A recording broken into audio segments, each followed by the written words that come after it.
ધૃતરાષ્ટ્ર મહાભારતના યુદ્ધ પછી એના 100 દીકરા મૃત્યુ પામી ગયા.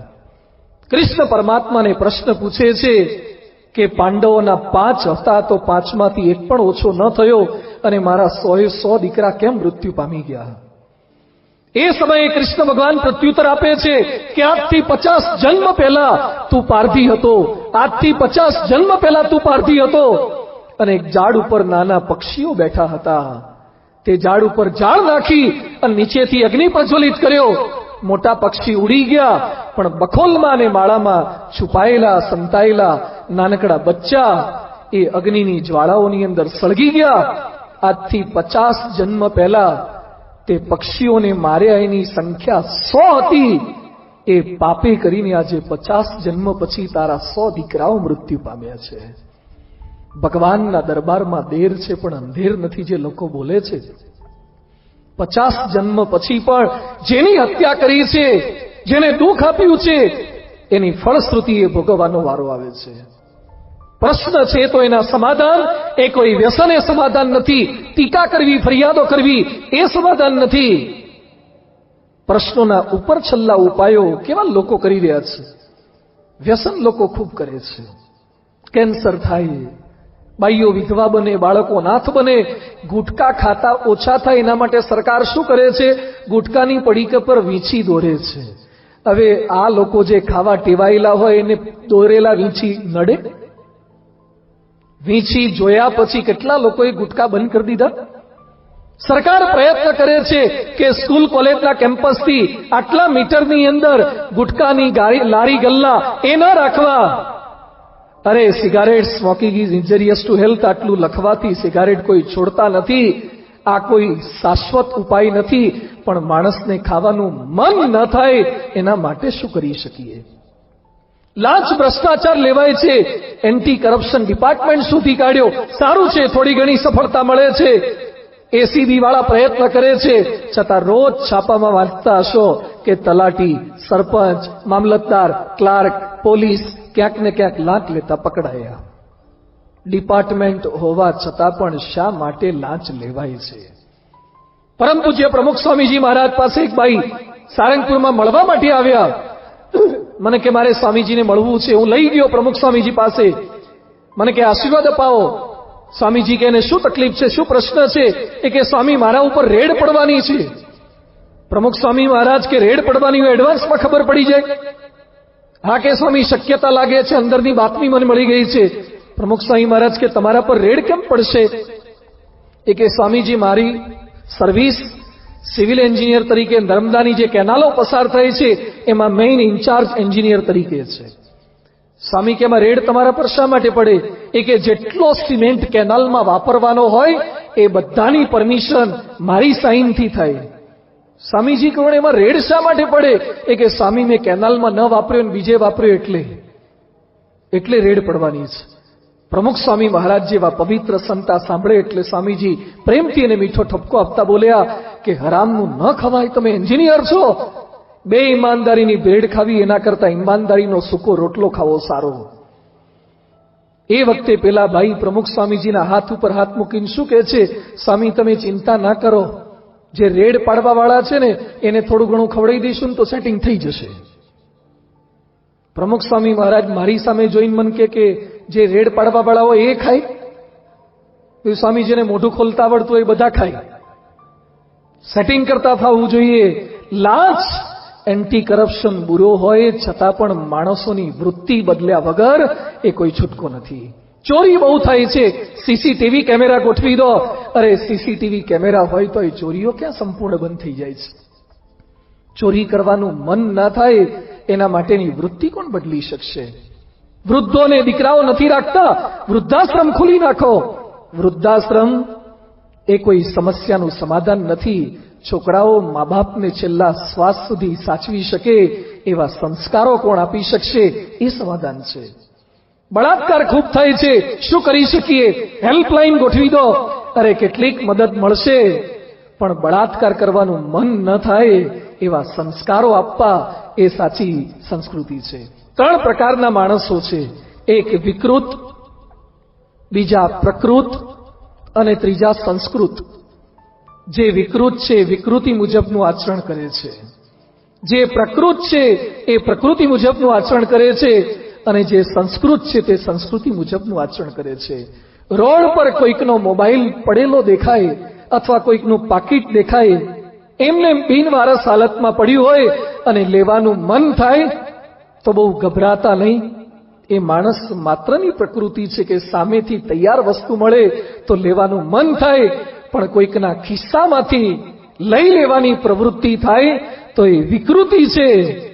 અને કોઈકનું મળેલું, કોઈકનું પડેલું મળે અને માલિકને પાછું અપાય એ સંસ્કૃતિ છે. એ આપણી હિન્દુ સંસ્કૃતિ ને ભારતીય સંસ્કૃતિ છે. જે કંઈ આપણે રોડ પરથી નીકળતા હોઈએ અને લારી ગલ્લા જોઈએ, ખાવાનું મન થાય, બહુ ગભરાતા નહીં, એ પ્રકૃતિ છે. પણ માંસ, શાકાહારી ખોરાક છોડીને કોઈકના હાડકાને, કોઈકની ચામડીઓને, કોઈકના મસલ્સને પેટમાં નખાય એ વિકૃતિ છે. પણ ઘરે પોતાની માતા કે પત્નીએ કે દીકરીએ બનાવેલું શાકાહારી સ્વાદિષ્ટ પવિત્ર ભોજન ભગવાનને ધરાવી અને મોઢામાં કોળીઓ મુકાય એ સંસ્કૃતિ છે, આપણી સંસ્કૃતિ છે.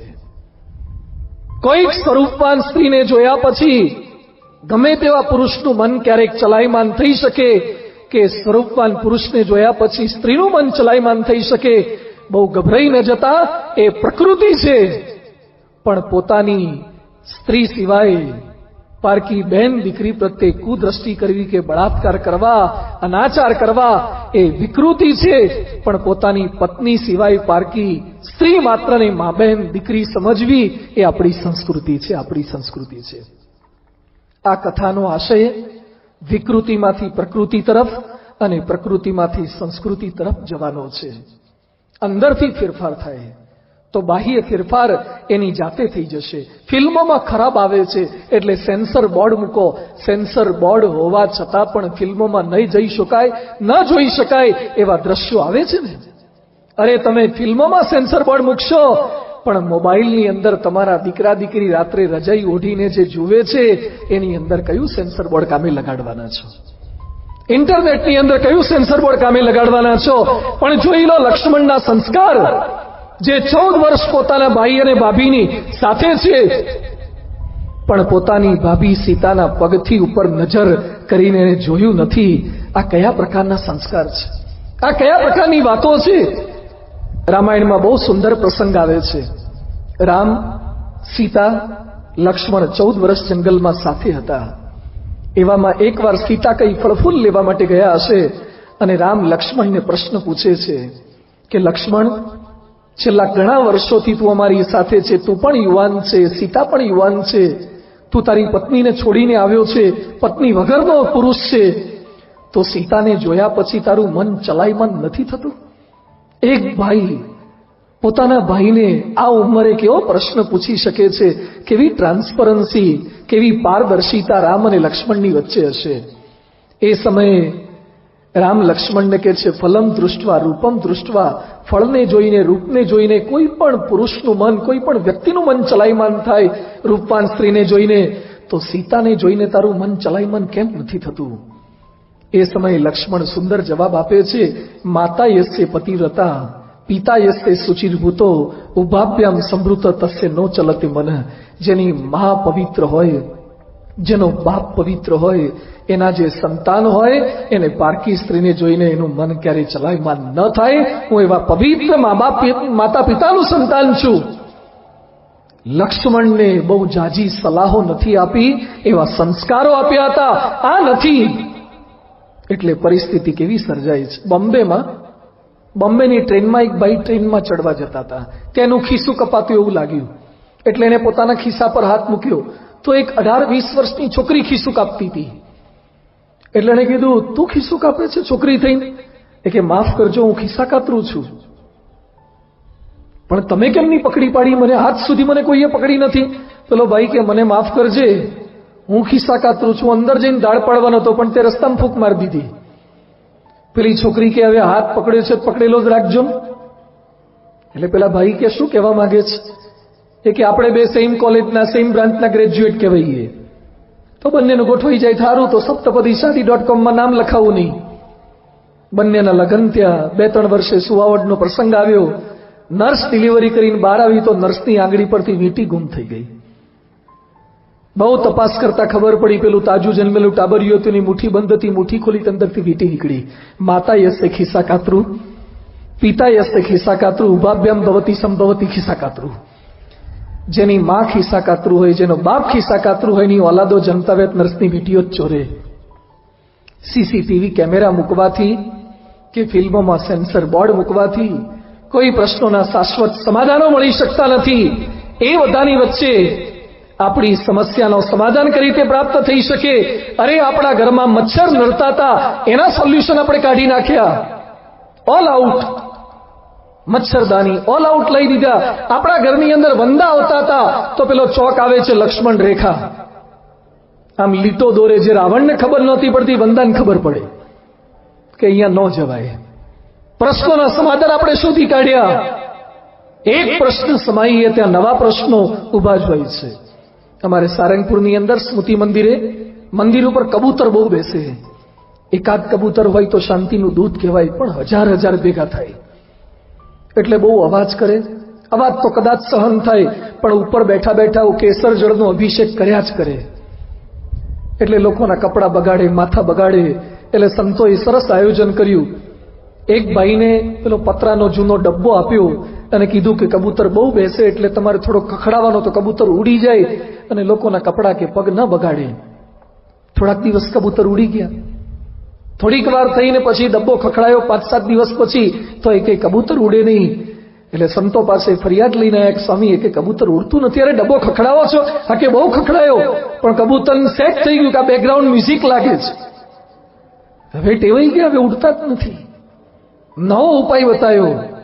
એક દોરડું બાંધી આપ્યું ઉપરથી અને પછી કીધું કબૂતર બેસે એટલે તમારે ગોળ ગોળ થોડુંક ફરવાનું, આમથી આમ ફરવાનું, આ બાજુ બેસે આમ હલાવવાનું, એટલે કબૂતર મરે નહીં, ઈજાગ્રસ્ત પણ ના થાય અને કબૂતર ઉડીને બાજુમાં ઝાડ પર જતું રહે. થોડાક દિવસ સરસ ચાલ્યું. એ પાછા ભાઈ સંતો પાસે આવ્યા. સ્વામી, નવી સમસ્યા, નવો પ્રશ્ન. શું થયું? એ કે જેટલા લોકો દર્શને આવે છે એ બધા દોરડું લઈ લઈને ગોળ ગોળ ફરે છે. એ લોકોને એમ કે આ ધાર્મિક વિધિ છે, તે બધા ગૂંચવાયા કરે છે. એક પ્રશ્ન સોલ્વ કરવા ગયા ત્યાં નવો પ્રશ્ન ઉભો થયો. પેલા એમ થતું હતું કે સગાઈ થઈ જાય એટલે નિરાત, પછી એમ થયું કે લગ્ન થઈ જાય પછી નિરાત, પછી એમ નક્કી કર્યું કે એકાદું સંતાન થઈ જાય પછી શાંતિ જ શાંતિ છે, પછી એમ થયું કે દીકરો ભણી લે પછી શાંતિ છે, પછી પાછો વિચાર આવ્યો કે હવે નોકરીએ લાગી જાય પછી તો જલસા જ છે, અને પાછો સંકલ્પ થયો કે દીકરાને પરણાઈ દઈએ અને નવી વહુ આવે અને પછી તો સાસુ બનીનો ઓર્ડર જ કરવા છે અને પછી તો ઘરમાં શાંતિથી રહેવું છે. પણ દીકરાઓને પરણાયા પછી કેટલી નિરાશ થાય છે. જેટલા જેટલા સંકલ્પ કર્યા હતા કે સગાઈ પછી, લગ્ન પછી, નોકરી પછી, પરણ્યા પછી, સંતાન પછી નિરાશ. એક પ્રશ્ન શમે ત્યાં બીજો પ્રશ્ન ઉભો થાય છે. તો આજે પ્રયત્ન એ કરવો છે કે પ્રશ્નોના કારણ શું છે, શેને લીધે આપણા પ્રશ્નો ઉદ્ભવે છે. હું ને મારા પ્રશ્નો, એની અંદર જ પ્રશ્નોના કારણ છે. હું અને મારું એ જ પ્રશ્ન માત્રનું કારણ છે. જ્યાં જ્યાં હું છે ત્યાં ત્યાં પ્રશ્ન છે, જ્યાં જ્યાં મારું છે ત્યાં ત્યાં પ્રશ્ન છે. જેટલા આપણે સુખી થયા એ પણ આપણે લીધે અને જેટલા દુઃખી થયા એ પણ આપણે લીધે. કેટલાક માણસોને આપણે કહીએ કે વાહ બંગલો સરસ બન્યો, ત્યારે ગણાશું કે એમને એમ નથી બન્યો, જાત મહેનત કરી છે. આપણે કહીએ કે ઓડી ગાલ લીધી, અરે એમને એમ થોડી આવી છે, પરસેવાથી આવી છે. તમે સુખની ક્રેડિટ લેવાની છોડતા નથી તો તમારા દુઃખની ક્રેડિટ બીજાને કેમ આપો છો? તમે સુખી થયા એમાં સંપૂર્ણ તમે જવાબદાર, તો તમે દુઃખી થયા એમાં બીજા શા માટે જવાબદાર? આપણે સુખી થઈએ એમાં જેમ આપણે જવાબદાર છીએ, તો દુઃખી થઈએ એમાં આપણે જવાબદાર છીએ. શેના લીધે દુઃખી થવાય છે? પૂર્ણ પુરુષોત્તમ ભગવાન સ્વામિનારાયણ પરમહંસોને એકવાર પ્રશ્ન પૂછે છે કે રામે રાવણ માર્યો, કૃષ્ણ કંસ માર્યો, એટલે લોકો એને ભગવાન કે અમે કોઈ અસુર નથી માર્યા, છતાં તમે અમને ભગવાન શા માટે કહો છો? એટલે સંતોએ બહુ સરસ વાત કરી કે મહારાજ, રાવણ તો કામ વાસનાથી મરેલો જ હતો, એને મારવાનો શું બાકી હતો? દુર્યોધન કે કંસ એ તો અહંકાર અને માનથી મરેલા હતા. જે અંદરના સ્વભાવો છે, દોષો છે, પ્રકૃતિ છે, એનો નાશ તમે કર્યો છે. દુશ્મનને મારવો સહેલો છે, પણ દુશ્મનામત પતાવી એ અતિશય અઘરી છે. કારણ શરીર, દોષો, સ્વભાવો, એને લીધે માણસ દુઃખી છે. થોડોક સમજવાનો પ્રયત્ન આજે એ કરવાનો છે. આપણા પ્રશ્નોનું કારણ શું છે? દુર્યોધન શા માટે દુઃખી થયો? કૃષ્ણ ભગવાન કહે છે, પાંડવ પણ તારા કાકા બાપાના દીકરા છે, અડધું રાજ્ય તું રાખને અડધું રાજ્ય એને આપી દે. નહીં બને. કૃષ્ણ પરમાત્મા કહે છે 5 ગામ આપ, ખાલી 5 ગામ, એક ભાઈનું એક ગામ, 5 ગામ આપી દે. એ સમયે દુર્યોધન કહે છે 100ની અણી પર રહે ને એટલી જમીન પણ યુદ્ધ વગર નહીં આપું. યુદ્ધ થયું. દુર્યોધન કેટલા ફૂટ જમીન લઈને ગયો? માણસ દુઃખી થાય છે એ પોતાના લોભને લીધે દુઃખી થાય છે. કદાચ દુર્યોધનની વાતો એ 5000 વર્ષ જૂની લાગશે. વેસ્ટ ઇન્ડિઝની અંદર એક ગિટાર વાદક, હેનરીઝ એનું નામ, એક રાતના પ્રોગ્રામના હજારો પાઉન્ડ લેતો હતો અને કમાણીની લાલસા જાગી અને જાગવાની ગોળીઓ લઈ લઈને ઉજાગરા કરી અને પૈસા કમાવા માટે પ્રયત્ન કરવા લાગ્યો. 28 વર્ષે અપૂરતી ઊંઘને કારણે મૃત્યુ પામી ગયો. લોભ. ગાંધીનગરમાં સેક્ટર 30ની અંદર રીતેશભાઈ ચૌહાણ નામના એક ભાઈ 35 વર્ષના, વજન કાંટાની ફેક્ટરી, મિકેનિકલ એન્જિનિયર માણસ. મિલકતનો ઝઘડો થયો. થોડોક ભાઈ બીજાને વધારે મળ્યો, એમાં ઝઘડા થયા. એની માતા વિજયાબેન અને સગી બેન જિગીશા એને છરીના ઘા મારીને મારી નાખ્યા અને પોતે ગળે ફાંસો ગઈને મૃત્યુ પામી ગયા. અરે ભાઈ એન્જિનિયર છે, વજન કાંટાની ફેક્ટરી છે, શું ખૂટે છે? ખેતરનો એક શેઢો આપણા ભાઈને વધારાયો. સુરતમાં 2 સગા ભાઈ ઝઘડ્યા, બધી જ મિલકતની વહેંચણી થઈ ગઈ અને પછી પૂરી તળવાનો જારો એક જ હતો. મોટો ભાઈ કે મારે જોઈએ, નાનો કે મારે જોઈએ. 2 સગા ભાઈ વચ્ચે ઝઘડો ચાલ્યો. શેના માટે? બોલો તો. પૂરી તળવાના જારા માટે. કોર્ટમાં 18 વર્ષ કેસ ચાલ્યો. શેના માટે? બોલો તો. જારા માટે. વકીલોને 2.5 લાખ રૂપિયા આપ્યા. શેના માટે? જારા માટે. અને છેવટે જજે સ્ટેટમેન્ટ આપ્યું કે જારાના 2 ટુકડા કરીને અડધા વેચી દો. 2.5 લાખ રૂપિયાની ફેક્ટરી ન નાખી દેવા જારાની? 2.5 લાખ રૂપિયા એ માણસ જતા કરે છે, પણ પોતાનો લોભ જતો નથી કરતો. આજે સમાજ દુઃખી થાય છે એ પોતાના લોભને લઈને દુઃખી થાય છે. અરે રોટલા પાણી મળે છે છતાં ખોટા ધંધા. આજે એ બંધ નથી કરી શકતા. લોભને લીધે પોતાના સગા ભાઈ કે પાર્ટનરને દગો દે છે. અરે લોભને લીધે પોતાના પરિવારને પૂરતો સમય નથી આપી શકતા. અને લોભને લીધે ભેગું કરીને કોણ લઈ ગયા?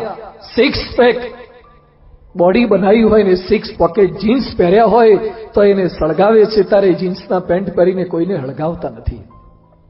જાત જાતના કપડાં પહેરો. હમણાં એક છોકરો મંદિરે આવ્યો, શર્ટ નવું હતું એટલે મેં પ્રશ્ન પૂછ્યો, તું કેટલાનું શર્ટ છે? મને કે 22,000. રાજકોટનો જ છોકરો છે, 22,000નું શર્ટ. આ સાંભળ્યા પછી મને એટલો આઘાત લાગ્યો એટલે પેન્ટનું મેં પૂછ્યું જ નહીં. 22,000નું શર્ટ. શનિવારીમાં કેટલા આવી જાય 22,000ના? રોજ બદલી શકાય. 22,000ના શર્ટ પહેર્યા પછી પણ કોઈને 22,000ના શર્ટ સાથે રામનાથપરામાં કે નાના મોટા મહુવામાં ક્યાંય સળગાવતા નથી. કોણ જીન્સના પેન્ટ પહેરીને સળગીને ગયા? જે લોભ કરીએ છીએ એના પ્રશ્નો છે. જેને લોભ નથી એ કોઈ પણ પરિસ્થિતિમાં સુખી છે. એકવાર એક ખેડૂત ખેતરની અંદર કામ કર્યા પછી બપોરના સમયે ઉનાળાના દિવસોમાં ઝાડ નીચે એ વિસામો કરતો હતો, આરામ કરતો હતો. એમાં એક ભણેલો માણસ ત્યાંથી પસાર થતો હતો. ખેડૂતને ઊંઘમાંથી જગાડ્યો. ખેડૂત કે ભાઈ મને કેમ જગાડો છો? અરે અત્યારે સૂઈ રહેવાતું હશે, કામ કર. અરે ભાઈ કામ કરીને તો હું તો નાજુ, વધારે કામ કર. વધારે કામ કરીએ શું થાય? વધારે સારો પાક થાય. વધારે સારો પાક થાય તો અરે વધારે સારા ભાવ મળે. વધારે સારા ભાવ થાય તો અરે વધારે સારો બંગલો બને. વધારે સારો બંગલો બને પછી અરે સરસ મજાનો બેડરૂમ બનાવાય. અને પછી એની રાતે આરામ થાય. એ તો કે ડોબા કરતો જ તો. અડધા કલાકથી આરામ જ કરતો તો તે અમથો મને જગાડ્યો ને. જેને સંતોષ છે એ ઓછી સંપત્તિ ધનની વચ્ચે પણ શાંતિથી રહી શકે છે. આપણા પ્રશ્નોનું કારણ આપણો લોભ છે. આપણા પ્રશ્નોનું કારણ આપણી કામ વાસના છે. ગણિતની શોધ જેણે કરી છે, અરૂપ બીજ ગણિતની જેણે શોધ કરી છે, એનું નામ ગાલોઆ હતું. ફ્રેન્ચ ગણિત શાસ્ત્રી થઈ ગયો, માત્ર 21 વર્ષે મરી ગયો છે. અરૂપ બીજ ગણિતની શોધ કરીએ. એકવાર બીમાર થયો, હોસ્પિટલાઇઝ કર્યો. એમાં એની ટ્રીટમેન્ટ કરનારી નર્સ, એના પ્રત્યેની આસક્તિ થઈ ગઈ. નર્સ પરણેલી હતી.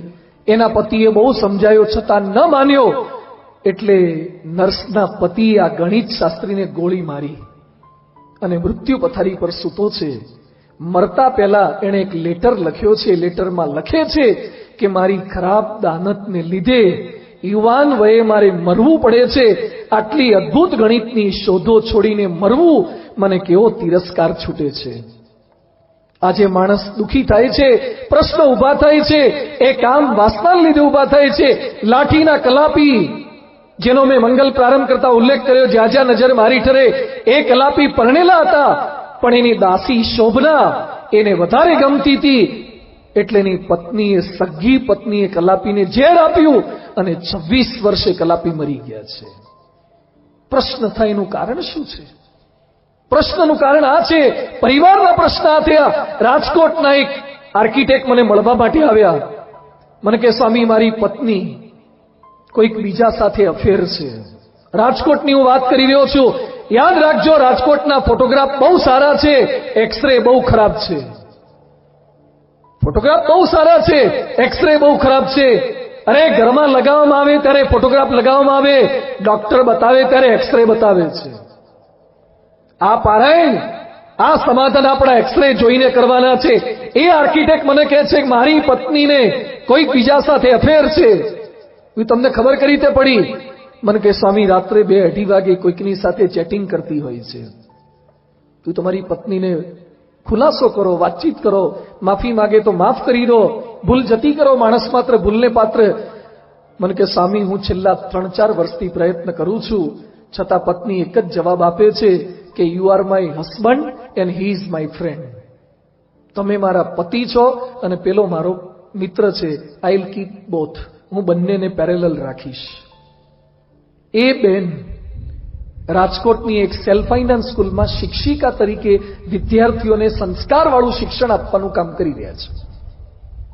એ શિક્ષિકા બેન કયા પ્રકારની વાત કરી શકવાના છે? કયા ચારિત્રના પાઠ શીખવાડી શકવાના છે? અને એ આર્કિટેક્ટે લગ્નના 12 વર્ષ પછી 10 વર્ષનો એક દીકરો છે અને છૂટાછેડા લીધા. મારી પાસે ધ્રુસકે રડ્યા. મને કહે છે, રાજકોટના કેટલાય ઘરની ડિઝાઇન મેં બનાવી છે, પણ મારા ઘરની ડિઝાઇન મારી પત્નીએ જ બગાડી નાખી. આજે પરિવારના પ્રશ્નો છે એ કામ વાસનાને લીધે પ્રશ્નો છે. બોટ્સવાના દેશ ગેબ્રોનની અંદર ત્યાં આપણું મંદિર છે. આખા વિશ્વની અંદર ડાયમંડ, હીરા ઉત્પન્ન કરનારા દેશોમાં એની અગ્રીમ ગણના થાય છે. 15 લાખની વસ્તી છે, 7 લાખ માણસોને એઇડ્સ છે. શેને લીધે એઇડ્સ થયો? શા માટે પરિવારમાં પ્રશ્નો સર્જાયા? અને એમાંય હવે તો પ્રશ્નો સર્જે એવું સોશિયલ મીડિયા આવ્યું છે. પરણેલાઓને પણ પ્રશ્ન થવાના આ ફેસબુકને લીધે, આ વોટ્સએપને લીધે. ડ્યુઅલ સિમ કાર્ડ વાળા બધા થતા જાય છે. ડ્યુઅલ સિમ કાર્ડ વાળા, ડ્યુઅલ નેશનાલિટીના જેમ કાર્ડ આવે છે, ડ્યુઅલ સિમ કાર્ડ જેમ આવે છે, એમ માણસની માનસિકતા વિકૃત થતી જાય છે. એ બધાની વચ્ચે જો જીવનમાં ક્યારે પ્રશ્ન ન કરવો હોય તો એના માટે આપણું ચારિત્ર્ય, જે સદાચાર, જે વ્યક્તિ ક્યારે દુઃખી નથી થઈ શકતો, એના માટે ભગવાન સ્વામિનારાયણ શિક્ષાપત્રીમાં લખે છે. અમારા પૂજ્ય ડોક્ટર સ્વામી રમેશ કહે છે, એક નારી સદા બ્રહ્મચારી.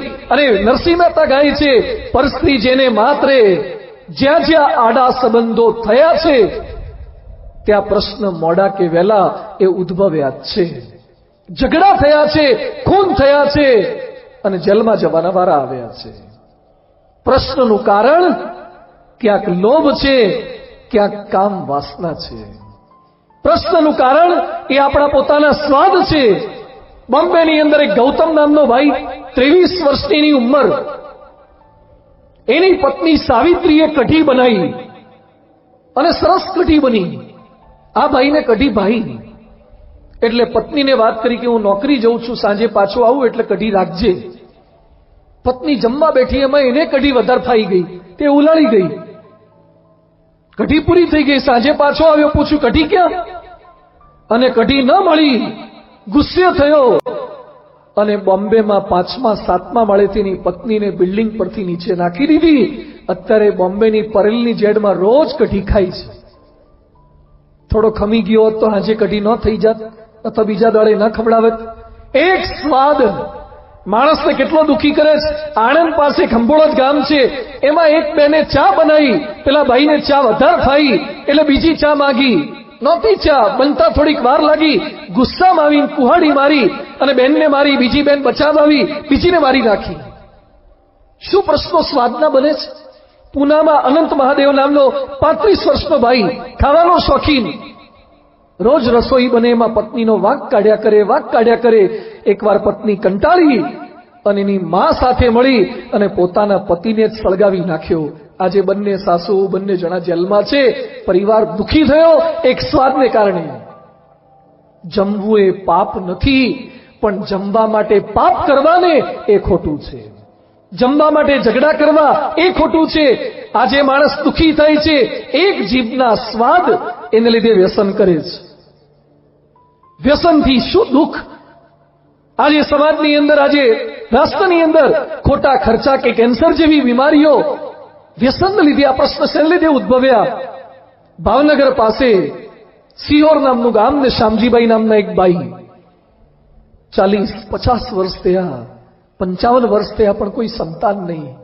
એટલે ચાલતા ચાલતા માતાજી એ સંઘમાં ગયા અને ખોળો પાથર્યો પેલી બાઈએ કે હે માડી, ખોળાનો ખુંદાર કોઈ નથી, 55 વર્ષ થઈ ગયા છે, કંઈક કૃપા કર. અને ભગવાને કૃપા કરી અને મેડિકલ સાયન્સ ના પાડે છે છતાં દેવીની, દેવતાની, પરમાત્માની કૃપા થઈ અને સંતાન પ્રાપ્ત થયું. ધીમે ધીમે મોટો થવા લાગ્યો. મોટો થતા થતા યુવાન અવસ્થામાં પહોંચ્યો અને ગુટકા ખાવા લાગ્યો.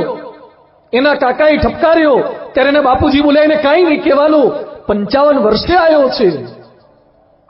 અને છેવટે જ્યારે એને લગ્ન થયા અને મોઢામાંથી કેન્સરને લીધે લોહી નીકળવા લાગ્યું, કોઈ દવાઓ કામ ન લાગી, રીબાઈ રહ્યો છે. એ સમયે આ 75 વર્ષે 80 વર્ષે જે મા બાપે 55 વર્ષે પ્રાર્થના કરીને દીકરાની પ્રાપ્તિ કરી હતી, એ જ માતા પિતા પાછા સિહોર સુધી ચાલતા ચાલતા ગયા. હે માડી, તારા આપેલા દીકરાનું કેન્સરનું દુઃખ હવે દેખાતું નથી અને પાછો લઈ લે. એ રીબાઈ છે, એ મેં જોઈ શકતા નથી. અરે જે દીકરાના જન્મ માટે તમે માનતાઓ માની હતી, જે દીકરાના જન્મ માટે તમે ચાલતા ચાલતા યાત્રાઓ કરી હતી, એ જ દીકરો મરવાની અણી પર પહોંચી ગયો. તમે એના સ્વાદને, એના વ્યસનને કંટ્રોલ ન કરી શક્યા. માણસ દુખી થાય છે પોતાના આ વ્યસનના, સ્વાદના દુરાચારને લીધે.